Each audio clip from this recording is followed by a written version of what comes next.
Picture चालू करो बे। आप सरकार से अकाउंटेबिलिटी मांगते हैं, लोग कहते हैं कि आपकी अकाउंटेबिलिटी किसके प्रति है? Do you feel accountable at all to anybody and how? Of course sir, we do feel accountable to people, वरना ये प्रोटेस्ट कितने दिन चलना चाहिए ये हम डिसीजन नहीं ले रहे थे। ये रोज मुझे आकर पूछते थे भाई कितने दिन बैठना है, मैंने बोला सामने जब तक लोग बैठ रहे तब तक बैठना है, because we can not betray them at all.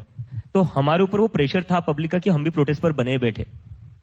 सो हम तो वही कर रहे थे जो लोग हमसे चाह रहे थे, और ये हम रोज बात करते थे लोगों से, तब हम पूछते थे कि कब तक बैठना है, तो रोज लोग कहते थे कि जब तक इस्तीफा नहीं होता है तब तक बैठना है। सर मुझे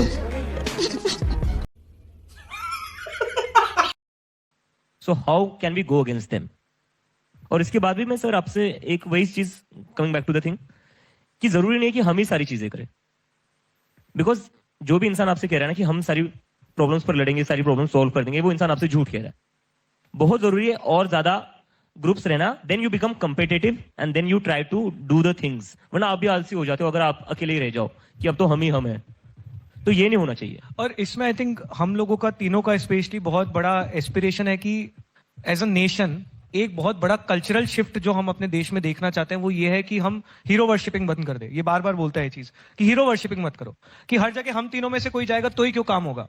तुम्हारे अगर स्कूल खराब है तो तुम लड़ो, दिक्कत होगी तो हम पीछे आके खड़े हो सकते हैं, लेकिन जब तक एज अ कंट्री हम खुद को सिटीजन्स की तरह ट्रीट करना शुरू नहीं करेंगे, हम खुद को एक इस देश का नागरिक, एक जिम्मेदार नागरिक के तौर पर ट्रीट करना शुरू नहीं करेंगे, तब तक दिक्कतें रहेंगी। और तब तक यही होगा कि सब एक्सपेक्ट करेंगे कि दीप के आएगा तो सब कुछ ठीक हो जाएगा, सीजेपी आएगी तो सब कुछ ठीक हो जाएगा।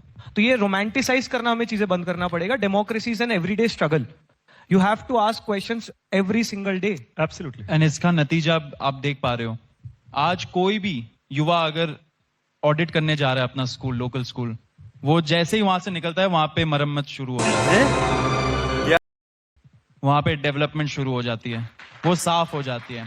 हर एक, वो सीजेपी का सपोर्टर हो ना हो, सीजेपी का वॉलंटियर हो ना हो, वहां पे काम शुरू हो जाता है तुरंत। एंड वो अवेकनिंग हमें ग्रास रूट पे चाहिए थी, एंड वही हो रहा है अभी। आई थिंक इससे बेटर कुछ हो ही नहीं सकता, इससे ज्यादा सक्सेसफुल कोई मूवमेंट हो ही नहीं सकती, ग्राउंड लेवल अवेकनिंग हो जाए।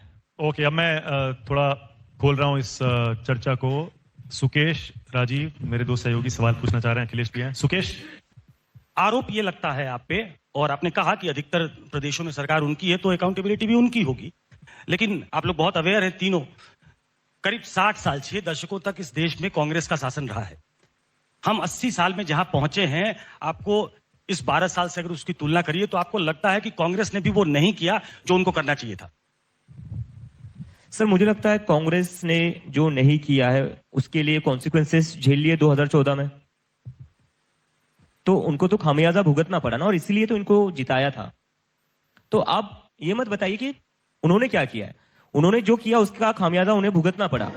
भारी मिस्टेक हो गया सर। आपके पिछले 12 साल में क्या हो रहा है वो बताइए ना, हमें आगे बढ़ना है या पीछे जाना है? आपने 2 मंत्रियों के साथ बातचीत की सरकार में, आपको लगता है कि इस सरकार में कुछ अच्छे लोग भी हैं, कुछ अच्छा करना भी चाहते हैं, वेल मीनिंग लोग हैं, या फिर जो एक नोशन है कि 2 लोग ही पार्टी चलाते हैं, एक आदमी ही इंपॉर्टेंट है, या फिर कुछ वेल मीनिंग लोग हैं जिनको आप पसंद करते हो? सर अभी तो हम मतलब ऐसा किसी को पर्सनली जानते नहीं कि पसंद करे, लेकिन मुझे लगता है कि जरूर होंगे, लेकिन क्या उन्हें वो फ्रीडम मिलता है? क्या बीजेपी की जो लोग हैं क्या वो खुद उतना उन्हें फ्रीडम मिलता है अपनी ही पार्टी में? उनके पीछे भी तो डर होगा, अगर मैं ज्यादा बोल लूंगा तो मेरे पीछे भी ईडी या सीबीआई लग सकती है, उनके अंदर भी तो डर होगा। इसमें ये भी बोल दूंगा, मैं तो जर्नलिस्ट भी रहा हूं, मैं तो बात भी करता हूं, बीजेपी में भी कुछ लोगों से मैं बात करता हूं।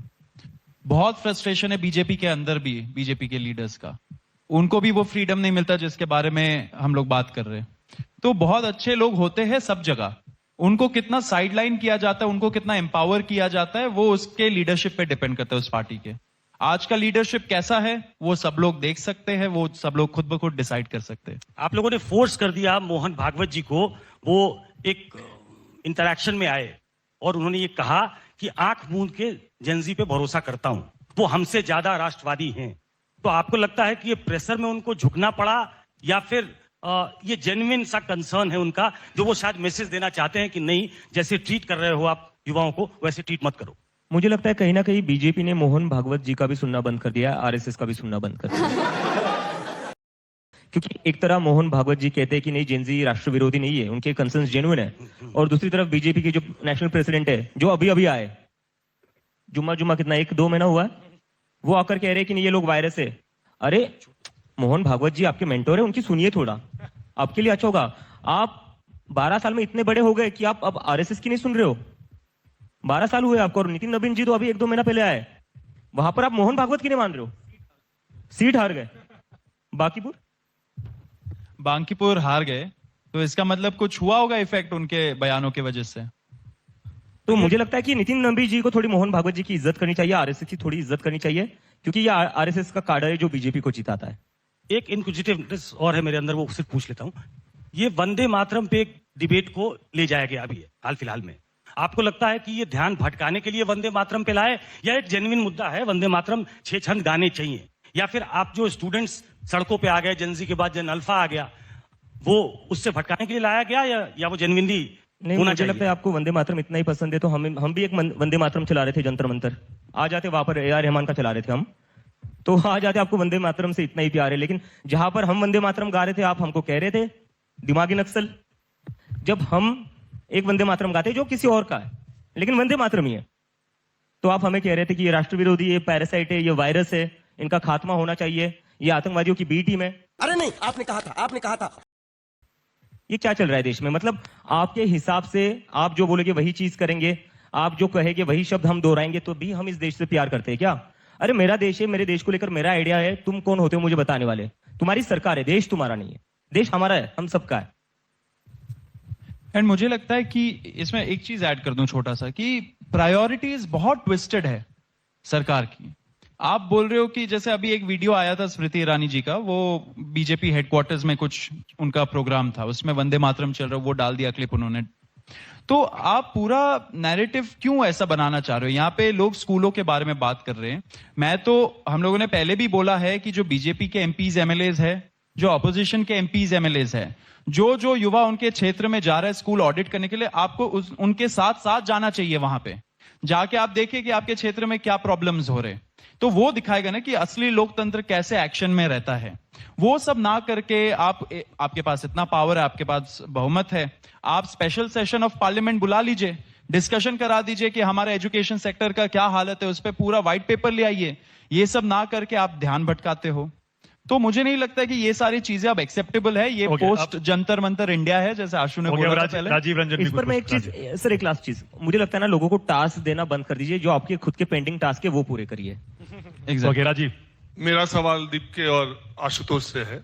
आप दोनों आम आदमी पार्टी में रहे हैं, ये स्वीकार भी करते हैं, बहुत लोग कहते हैं ये दोनों आप ही हैं। तो मैं ये जानना चाहता हूं कि आम आदमी पार्टी देश की अकेली ऐसी पार्टी है जिसके सबसे ज्यादा संस्थापक सदस्य उस पार्टी को छोड़ के चले गए क्योंकि वो अपने उसूलों से भटक गई या उनके नेता भटक गए, ऐसा आरोप उन्होंने लगाया। आप दोनों क्यों छोड़ के चले गए? आप भी ऐसा मानते हैं कि वो भटक गई थी इसलिए आप चले गए? पहला सवाल। दूसरा सवाल इससे जुड़ा ये है कि बहुत सारे लोग देश में, जब आप लोग दोनों बातें करते हैं तीनों, तो ऐसा लगता है कि जैसे 15-16 साल पहले अरविंद केजरीवाल बोल रहे हो। तो बहुत सारे लोग ये मानते हैं कि आम आदमी पार्टी का ग्राफ जैसे नीचे आया है तो उन्होंने कुछ पुराने आपियों को आगे किया अपने रिवाइवल प्रोग्राम के तहत।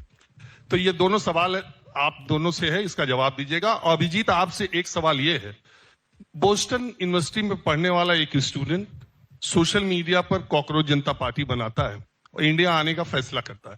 एयरपोर्ट पे उतरता है तो उसके लिए सिक्योरिटी सरकार लगाती है, और जिस जंतर मंतर पर बड़े बड़े ऑर्गेनाइजेशंस को सरकार के विरोध में प्रदर्शन की अनुमति नहीं दी जाती, या दी जाती है तो कुछ घंटों की दी जाती है, और आपको पूरा वेलकम दिया जाता है। आप जंतर मंतर पर आके बैठते हो, पूरा तंबू कनात लगाते हो, लगातार धरना देते जाते हो। तो बहुत सारे लोग ऐसा मानते हैं कि ये कुछ और मुद्दों से भटकाने के लिए आपको लाया गया था। ठीक उसी तरह जैसे अन्ना को लाया गया, तो अन्ना को जैसे उधर लाया गया, आपने सोनम वांगचुक को इधर लाए। अब कहां गए सोनम वांगचुक? वैसे ही जैसे अन्ना गए केजरीवाल से। इन सब सवालों को जरा क्लियर कीजिए। हम समझाते हैं। सर बस एक चीज है, आपने 3 सवाल पूछे तो शायद मुझे याद नहीं रह सकता है क्योंकि मुझे आदत नहीं है। दोहरा दूंगा। एक करके ले लेते हैं। नहीं, पहला आपका ये क्वेश्चन था कि मैंने आम आदमी पार्टी क्यों छोड़ी, आम आदमी पार्टी क्यों छोड़ी।